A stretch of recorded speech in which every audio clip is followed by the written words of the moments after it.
Hello. Good morning, my friends.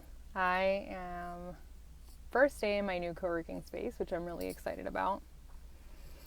And I felt inspired to come on live and make this video. This video has actually been in the making for a few days because the post that I am sort of responding to happened a few days ago.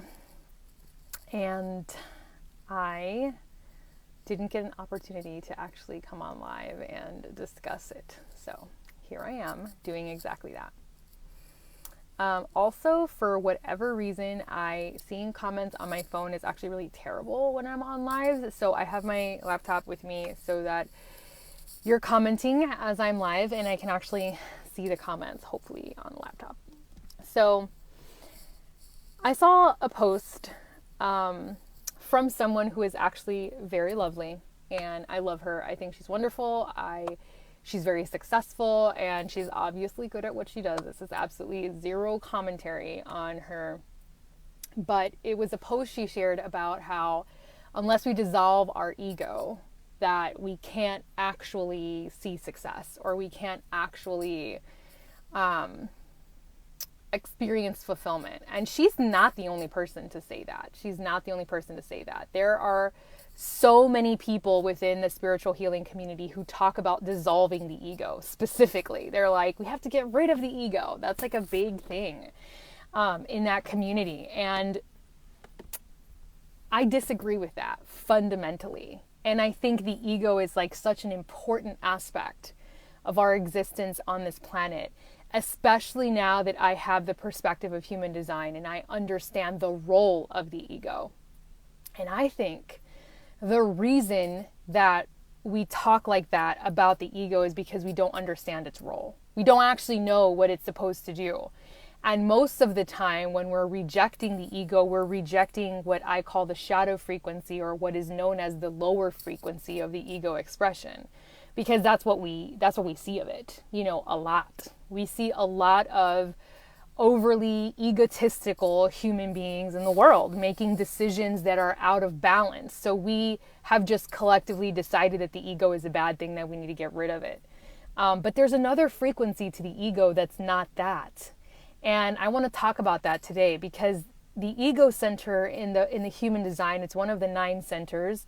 It's the smallest center on the body graph, and it's also the most significant in its impact on an individual's life. I want to repeat that. It has the single most significant impact on an individual's life as we look at it through the lens of design. And 30% of the population has this center defined. I do, which means I have consistent access to the wisdom of this center.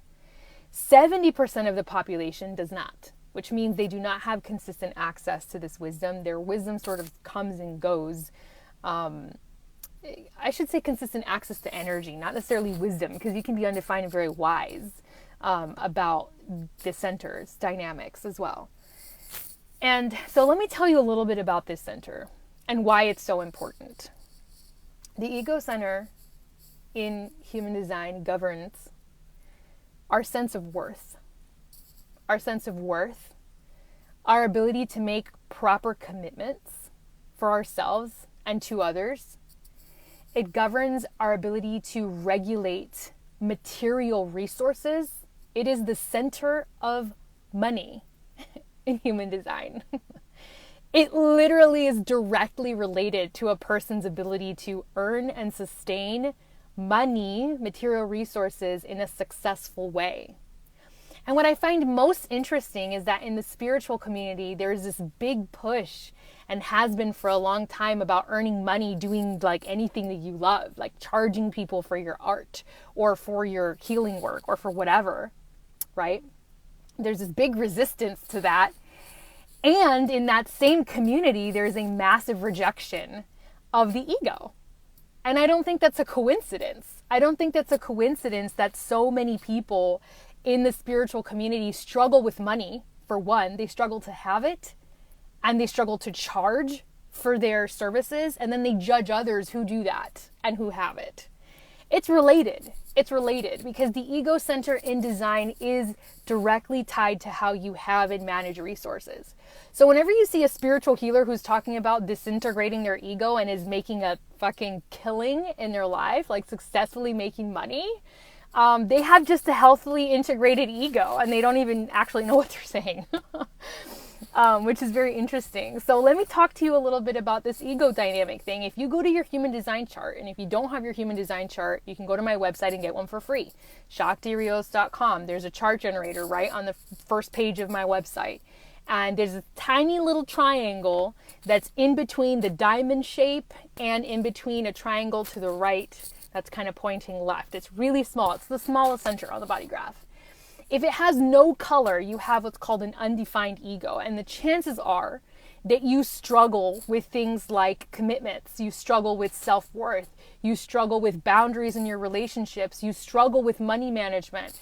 You struggle with knowing how to charge for what you're worth and how to maybe negotiate raises and promotions at your job. Chances are that's part of your life. Because inside of that center, we also have bargaining. We have it's fascinating to me because the ego center is such a tribal center. The point of having material resources according to design in the ego center is to support the tribe. It's not just to support ourselves, it's to make sure that the tribe can continue, can have material resources. So whenever I find a spiritual teacher talking about we need to disintegrate our ego, I'm like, that's how you're going to fuck the whole tribe. You disintegrate your ego instead of learn how to integrate it and use it the way it's supposed to be used. You're going to leave an entire tribe with nothing. You're going to leave a tribe that's struggling. That's not the point. That's not the point at all of why we're here as spiritual mentors and leaders and healers. No, we are here to make sure the tribe continues and the tribe succeeds and the tribe has what they need. Okay, there's a big difference. So your ego center is what gives you an anchor for that here on the planet. And if you have an undefined ego center, you're going to struggle with that. You're going to have a struggle. It's just your design. And that's okay. You can learn how to work with that. If you have certain gate activations, during a foundational reading, these are things that I talk about with you.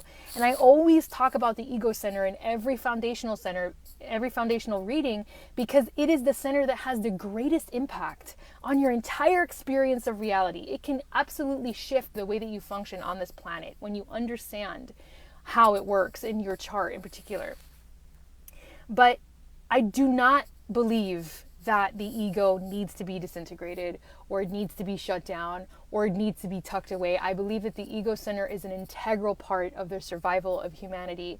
And what we need to understand is how to use our ego to bring resources and success and stability and healthy bargains and healthy contracts to the tribe by way of our own endeavors so that we can help the tribe persist. And so those of us like myself that have a defined ego center in human design can teach that well because we understand what it's like to live with one and we've seen the extremes of it. Yeah, of course there are aspects of a defined ego that can be very egotistical. And like I said, I believe that the reason there's such a push against the concept of ego in the spiritual community is because we've seen a lot of the shadow frequency of that center in expression and it's not very good. What's interesting though is that open ego centers, so the ones that have no gates at all, they're completely white, nothing in there. They have these two ends to their ability to express. I either see people who are doormats and who are in abusive relationships and like they can't get out because they struggle with their sense of worth, or I see narcissists. Narcissists a lot of times do not have a defined ego. They actually have the opposite of that. They have an open ego center. And so their narcissistic tendencies come from a place of compensating for how worthless they feel, which is very fascinating to see in people's charts. So this is just a little bit of wisdom on ego and why I disagree and think that disintegrating the ego is not the answer. I think integrating your ego is. I think becoming aware of whether it's undefined or defined and what does that mean for your chart and how do you work with that to make sure that you have a healthy sense of worth, that you have a healthy relationship to material resources, that you understand how to have balance and not let people run over you or not run over other people who have a strong sense of ego. I think all of that is very important to understand and integrate.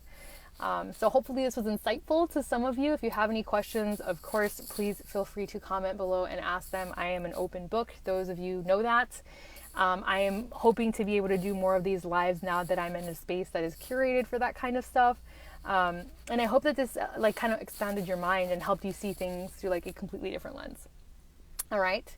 So I love y'all. Have an awesome Monday. And just as a reminder, I am running a special on foundational minis. So if you did want to get a foundational human design reading, but maybe my full one, you know, the one that's 90 minutes and comes with this 30-page report was a little bit too much of an investment for you, the foundational minis are 45 minutes live. There's no report. We just go straight into the things you want to focus on in your chart, and then you get a recording of that live.